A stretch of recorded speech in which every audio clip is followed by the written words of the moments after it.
गर्मियों के मौसम में एक गांव में सभी गांव वाले अपनी अपनी छतों पर लेटे हुए थे। चांदनी रात थी और ठंडी ठंडी हवा चल रही थी। उसी गांव में नमन अपनी पत्नी और बच्चों के साथ रहता था। नमन का बेटा राजू चांद की ओर देख रहा होता है और नमन से बोलता है, पिताजी, ये चांद रात में चांद होता है और दिन में सूरज क्यों बन जाता है? बेटा, चांद और सूरज दो अलग अलग चीजें हैं। सूरज दिन में निकलता है और चांद रात में, समझे? चलो अब सो जाओ, रात काफी हो गई है, मुझे भी सोने दो, कल काम पर जाना है। ऐसा कहकर नमन सोने लगता है, लेकिन राजू को नींद नहीं आती और वो चांद को देखता रहता है। थोड़ी देर बाद चांद का रंग बदलने लगता है और वो लाल रंग का हो जाता है।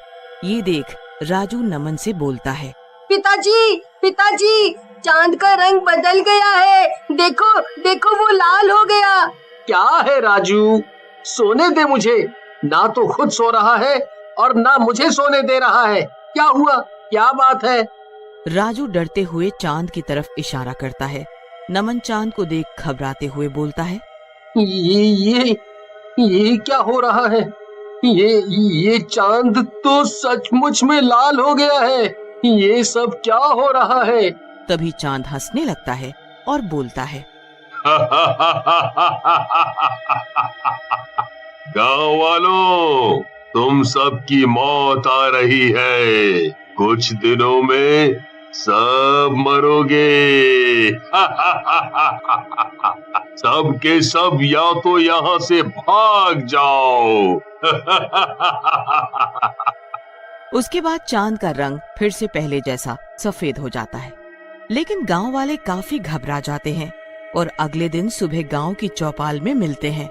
नमन भीमा से बोलता है, भीमा भैया, कल देखा आपने, चांद का रंग बदल गया था और वो हमें मारने की भी धमकी दे रहा था। पता नहीं क्या हो रहा है ये सब कुछ। हाँ, देखा तो मैंने भी अपनी छत से था, लेकिन मुझे कुछ बात समझ नहीं आई। मुझे तो आंखों का भ्रम लगा। अरे भीमा भैया, ये कौनो गणित का सवाल है जो तुमको नहीं समझ आया है? और दारू पिए थे का जब भ्रम लगा? अरे वो चंदवा हम लोगों को धमका रहा था सीधा सीधा, और तुम कहा तो कुछ समझ नहीं आया है? अरे इसीलिए तो मैं तुमसे बात नहीं करता पुत्तन। बिल्कुल जाहिल की तरह बात करते हो। अरे तुम दोनों लड़ो मत। एक तो ये चांद की बात से इतना डर लग रहा है और ऊपर से तुम दोनों भी लड़ रहे हो। मैं तो कहता हूँ आज रात का इंतजार करते हैं और अगर कुछ होता है तो कल फिर मिलेंगे और देखेंगे कि क्या करना है। नमन की बात गांव वालों को जम जाती है और वो रात का इंतजार करने लगते हैं। आधी रात होते ही चांद का रंग फिर से बदलने लगता है और थोड़ी ही देर में लाल हो जाता है। गांव वाले अपनी अपनी छतों पर खड़े होकर ये सब देख रहे होते हैं। मुझे देख रहे हो? लगता है मेरी बात तुम लोगों को समझ नहीं आई। लगता है तुम लोग मर के ही मानोगे। चांद की बात सुनकर नमन कहता है, चांद जी, ये हमारा गांव है, हम इसे छोड़कर कहीं नहीं जाएंगे। लेकिन तुम हो कौन? लगता है तुम लोगों ने मरने का ठान लिया है। अगर ऐसा ही है तो ये ही सही। चांद के ऐसा बोलते ही वहाँ जोरों से लाल रंग की बारिश होने लगती है। ये देख गांव वाले घबरा जाते हैं। लेकिन वहीं पर एक शराबी जिसका नाम दिनेश होता है बोलता है, अरे तुम लोग तो कह रहे थे कि लाल रंग की बारिश हो रही है। मुझे तो ये रेड वाइन लग रही है।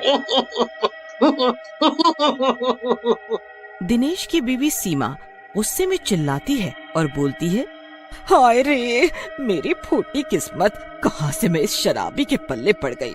अरे मनहूस, ये शराब नहीं खून है।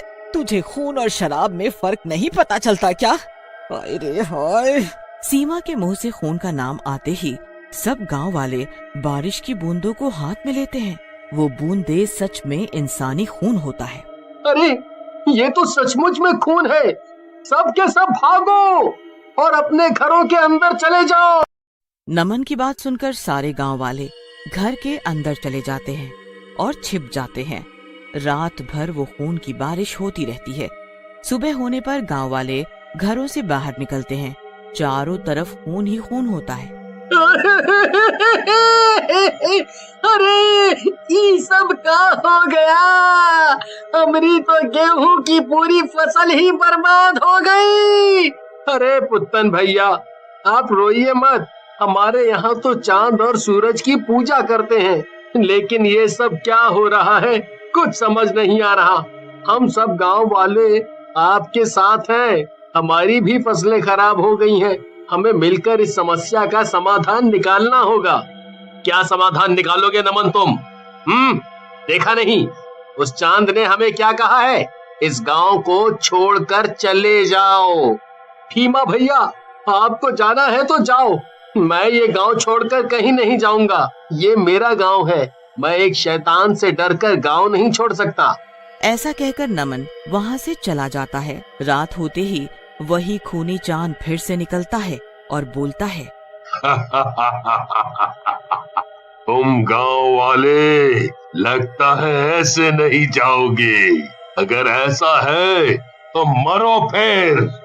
ऐसा कहकर चांद फिर से वही खूनी बारिश करने लगता है। गांव वाले पूरी रात घरों में दुबक कर बैठे रहते हैं और सुबह जब सब बाहर निकलते हैं, गांव वाले अपने अपने जानवरों के पास जाते हैं, लेकिन बारिश की वजह से सारे जानवर मर चुके होते हैं। गांव वाले रोने लगते हैं और परेशान हो जाते हैं। नमन भैया, लगता है अपना इस गांव में इतना ही दाना पानी था। अब हमें ये गांव खाली कर देना चाहिए, नहीं तो अपने पालतू जानवरों के बाद अपना भी नंबर आ जाएगा।